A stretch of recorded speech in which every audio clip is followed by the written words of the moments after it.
Hi, I'm Tim Bradner. Welcome to Capitol Views. We're here today with Larry Cotter, the CEO of Apitka Community Development Quota Organization for Southwest Alaska. Larry, thanks for being with us.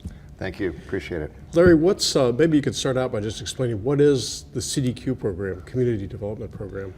The Community Development Program went into effect in December of 1992.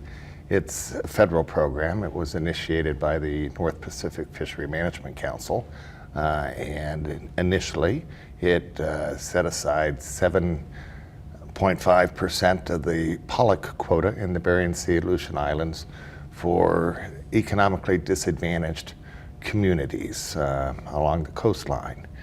And those communities were then encouraged to form CDQ corporations, and 6 of them were formed.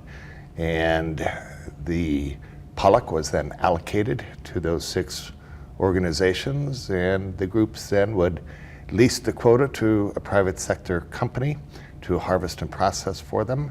And in exchange, they were paid a royalty. They secured employment opportunities, consulting services, and other things along those lines. It was an opportunity to provide those communities with capital so that they could begin to invest in the seafood industry and to develop stable local economies. Larry, maybe you could describe some of the CDQ groups, starting with your own. Well, there are 6 CDQ groups. There is Apitka, there is Bristol Bay, there is Central Bering Sea, which represents the community of St. Paul. There's, Norton Sound, there's Coastal Villages, and there's Norton Sound. The groups were largely formed based upon geographic and cultural areas. As I remember, the villages that are within the areas you extend 50 miles inland, is that correct? 50 miles inland, and they must be on the Bering Sea Aleutian Islands coast. Yeah. Larry, you mentioned opportunities for investing in the fishing industry. Has this happened? Is this, for example, your group? Have you invested downstream, so to speak? Oh, absolutely. All the groups have. In the beginning, I mentioned that the quota was 7.5% of pollock, right, and it was a program initiated by the North Pacific Council. Over the years, that the quota was increased to 10% and extended to all species of groundfish and crab and halibut in the Bering Sea Aleutian Islands. It's also become enshrined in the Magnuson-Stevens Act in federal legislation. Initially, the groups had 0 in assets. None of us had a penny.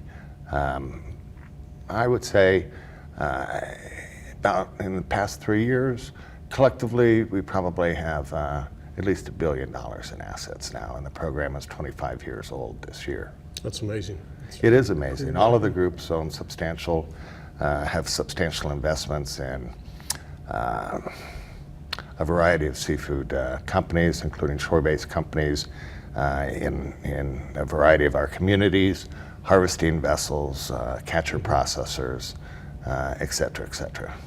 Do you invest only in fisheries, or are there other kinds of investments you can make?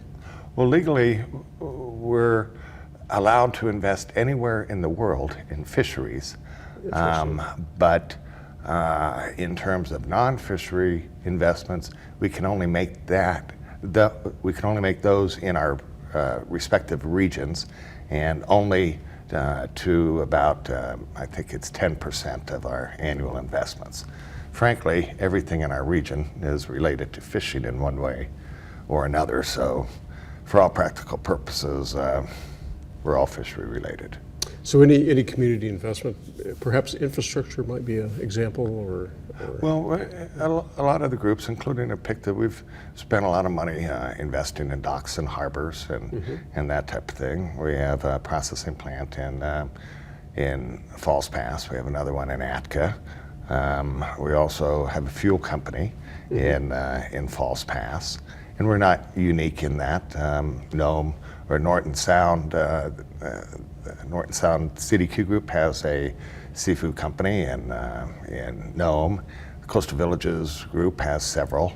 Bristol Bay owns 50% of Ocean Beauty Seafoods, which is one of the Major company. major companies in the seafood industry. So we're all diversified. We're all participating in different elements of the industry. And I know some of the groups have been very active in trying to help local fishermen get started, even in their own small boat fisheries. That's true. I think It's sort of limited to what can be done, but anything to help local people, I guess. well, our focus collectively among all the groups, our focus is to do what we can to help the residents in our communities. And that'll involve providing loans to buy halibut or sablefish IFQs, or to buy boats or gear and that type of thing. All of us have higher education scholarship programs and supplemental education programs as well. So we're all very focused on doing what we can to help throughout our communities. Also, I mean, there are jobs involved too. Yes. People are working in the offshore boats. In the offshore boats and in the communities as well. Yeah, that's pretty amazing. Larry, you mentioned you're not limited to the U.S. necessarily. Has there ever been discussion of going overseas, foreign investments in fisheries? I guess Ocean Beauty is an example of Bristol Bay's investment in Ocean Beauty. Ocean Beauty operates internationally. They do, and we've contemplated it ourselves. It began to look at the world, and there are opportunities in different places. We just opened a seafood processing plant in Seattle last March, and that's a result of us buying a wholesale company in Seattle that Cannon Fish that sells to restaurants and grocery stores and cruise ship lines and airlines and all of that type of stuff. And so we'll take the products that we produce in Falls Pass and Atka, and we'll send them down to Seattle and reprocess them in our processing plant, and then feed into the rest of the food chain. You could just see this going on and on down the chain, possibly restaurants at some point. Well, it's a little different business, I know. It is a different business, but